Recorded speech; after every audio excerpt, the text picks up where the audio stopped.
Caitlin and Sam, congratulations on Bridge and Tunnel. Thank you you. so much. Thank you, Eric. Just got to watch a few episodes and enjoyed them. Sam, why don't we start with you? And why don't you set up the premise a little bit, since you're pretty much the central character here, and talk about, what he's facing and what's the dilemma. And then Caitlin, if you can talk a little bit about the relationship and the conflict that's gone on there. Yeah. So it's a year after we last see everyone. Jimmy has gone off to Alaska and elsewhere. His career's it's going very, very well for him. He comes back to Long Island with a little bit more than a few Polaroids.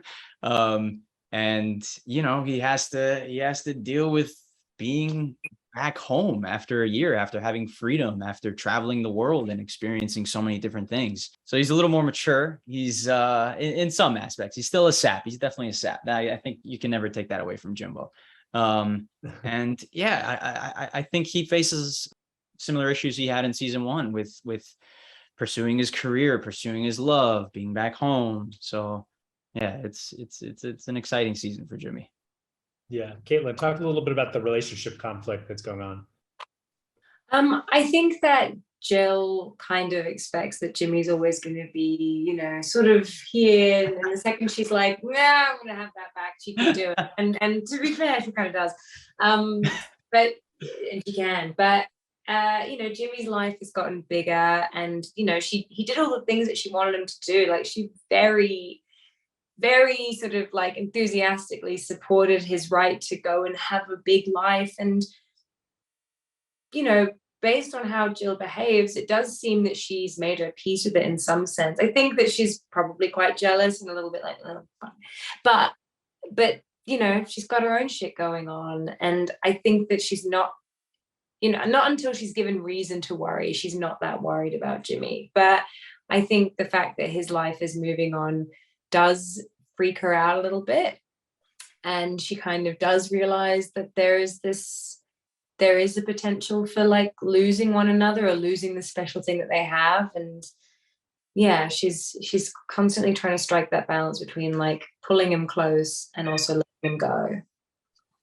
Yeah.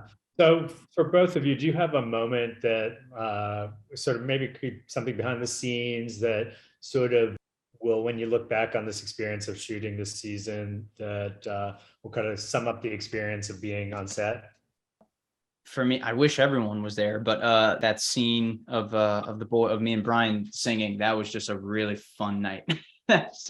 Like, from the get-go, it was just a really, really fun scene. Not so much for JL, but yeah. What happened? Tell us a little bit more about it. Just the fact that we just kind of made it our own, and it was just me and we didn't rehearse anything. We kind of discussed it before, and just like, do you want to rehearse? Do you want to? And they're like, no, we don't want to do anything. So it was just me and him having fun. And I think we may have used the first take of that. And yeah, man, it was just a blast. Like, Eddie really knows how to make it a fun set. Yeah, I mean, just getting to hang out with everybody again in New York, like in Brooklyn, in Manhattan, like just kind of getting to see everybody in their element in that way was really exciting. And getting to watch like Bella dance and Gigi play the drums, like it was just like a real pleasure to sort of see everybody like really come into themselves.